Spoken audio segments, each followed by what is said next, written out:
যখন শতদ্রু দত্তকে মহকুমা আদালতে পেশ করা হয়েছে একেবারে আদালতের বাইরে বিক্ষোভ দেখাচ্ছেন বিজেপি সমর্থকরা।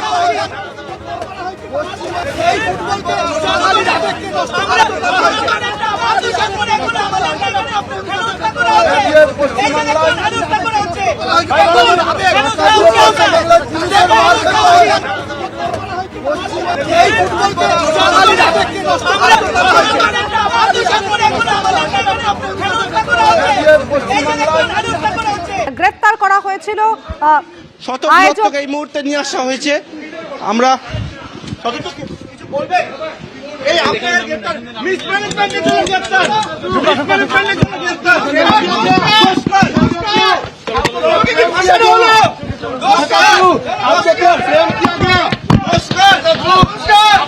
फ्रेम किया गया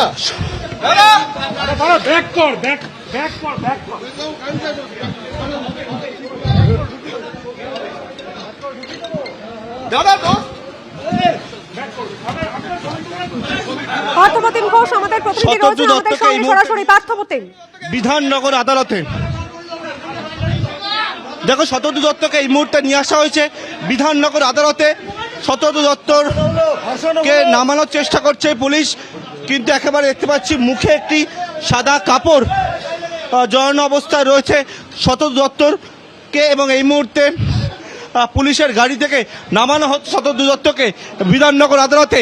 তুমি জানো গতকালকে মেসির অনুষ্ঠান ঘিরে যে বিশৃঙ্খলা তৈরি হয়েছে, পরবর্তীকালে কিন্তু একেবারে মিসম্যানেজমেন্ট হয়েছে বলে পুলিশের তরফ থেকে বলা হয়, এবং সেক্ষেত্রে শতদ্রু দত্তকে গ্রেপ্তার করা হয় যিনি মূল আয়োজক, এবং এই মুহূর্তে বিধাননগর আদালতে নিয়ে আসা হয়েছে শতদ্রু দত্তকে। একেবারে সেই ছবি রেখেছে আপনাদের সামনে। শতদ্রু দত্ত আয়োজক, যাকে গতকালই একেবারে এয়ারপোর্ট থেকে গ্রেফতার করা হয়েছিল, এই মুহূর্তে বিধাননগর আদালতে তাকে নিয়ে আসা হয়েছে। পার্থপ্রতিম ঘোষ রয়েছেন আমাদের সঙ্গে। পার্থপ্রতিম, আদালতে নিয়ে আসা হয়েছে শতদ্রু দত্তকে, একাধিক জামিন অযোগ্য ধারায় তার বিরুদ্ধে মামলা রুজু হয়েছে।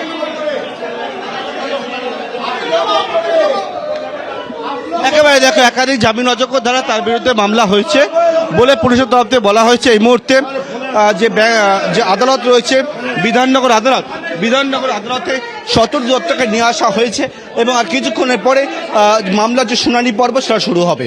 দেখুন কিভাবে গ্যালারিতে ঘুরে ঘুরে জল বিক্রি করছেন একজন বিক্রেতা।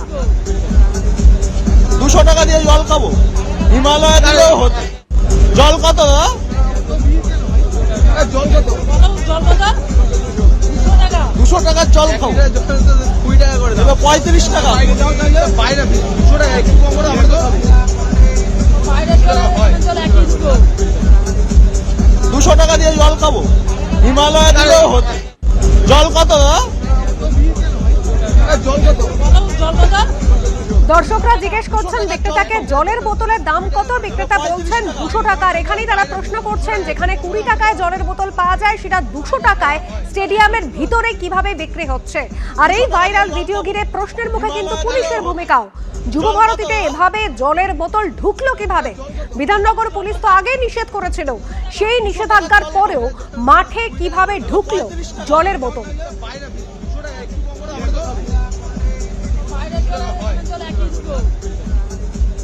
এবিপি আনন্দ, এগিয়ে থাকে, এগিয়ে রাখে।